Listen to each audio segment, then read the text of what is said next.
Dictation शुरू होगा 5 second बाद। उच्चतम न्यायालय राजनीति में बढ़ते अपराधीकरण पर रोक लगाने के लिए सन 2003 से ही लगातार सक्रिय है।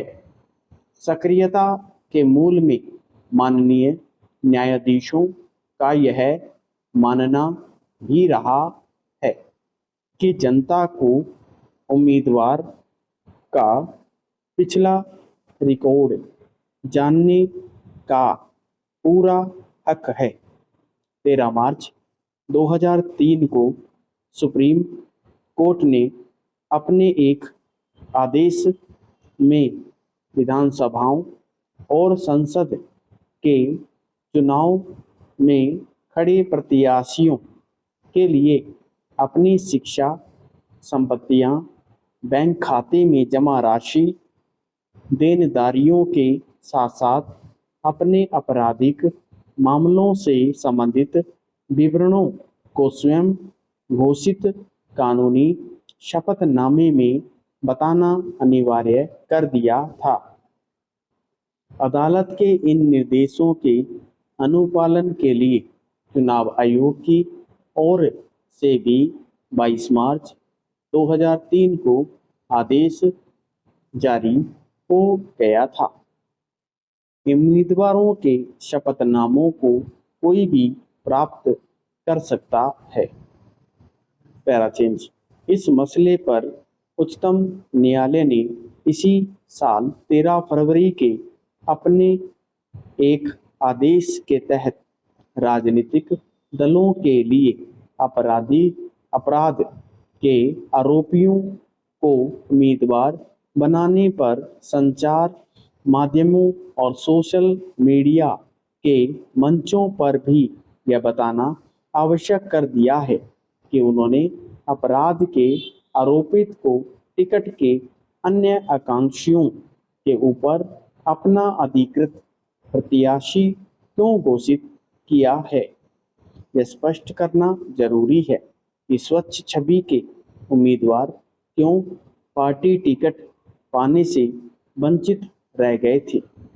ऐसे विवरण राजनीतिक दलों को एक से अधिक बार निश्चित अंतराल पर देने की बाध्यता है।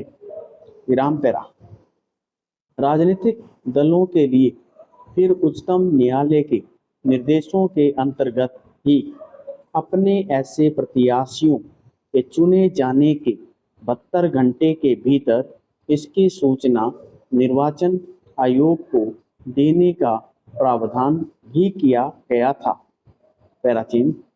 अपराध में संलिप्त लोगों के कानून निर्माताओं के रूप में पहुंच की संभावनाओं को कम करने के क्रम में उच्चतम न्यायालय ने फरवरी 2020 के पहले से ही निर्वाचन आयोग को भी यह जिम्मेदारी दी है कि वह सुप्रीम कोर्ट को आपराधिक पृष्ठभूमि के विजेता उम्मीदवार के परिप्रेक्ष्य में यह भी बताएगा कि ऐसे उम्मीदवार ने सुप्रीम कोर्ट के सारे नियमों का पालन किया है या नहीं, उम्मीदवार अपराधी है या अन्य प्रत्याशियों के ऊपर वरीयता क्यों दी गई। यह जानकारी उजागर करने से भी राजनीतिक दलों को कोई नुकसान पहुंचा हो। कम से कम पिछले महीने संपन्न बिहार विधानसभा के चुनावों के आंकड़ों के विश्लेषणों से तो ऐसा नहीं लगता है।